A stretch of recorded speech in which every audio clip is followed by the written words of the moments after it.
La scène politique congolaise en ébullition. Un conclave tenu dans le plus grand secret, des accusations graves contre le pouvoir et surtout, le retour stratégique d'un acteur majeur, Joseph Kabila. Que s'est-il réellement passé?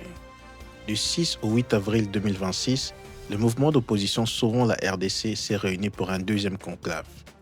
Une rencontre discrète organisée hors du pays, avec un objectif clair, analyser la situation explosive de la RDC.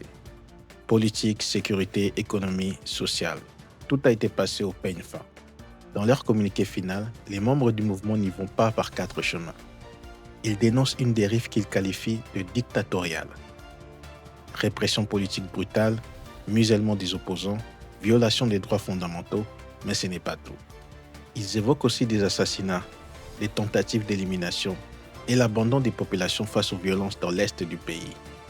Le mouvement accuse directement le régime en place à Kinshasa de mauvaise gestion des crises sécuritaires, d'un refus d'un dialogue politique crédible, d'une instrumentalisation de la justice et d'une exploitation des divisions ethniques.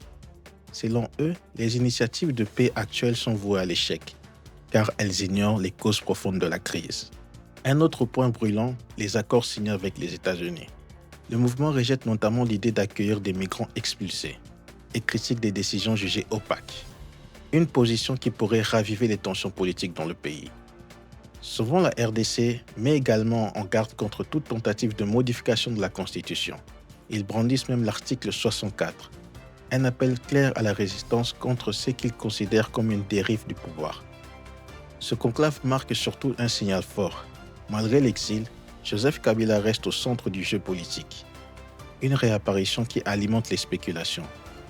Prépare-t-il un retour ou cherche-t-il à peser sur les grandes décisions à venir? Une chose est sûre, l'opposition se réorganise, le climat politique se tend et la RDC entre dans une période décisive. La question maintenant, vers un dialogue ou vers une nouvelle confrontation politique? Restez connectés pour ne rien manquer de l'actualité en RDC. Abonnez-vous, likez et partagez.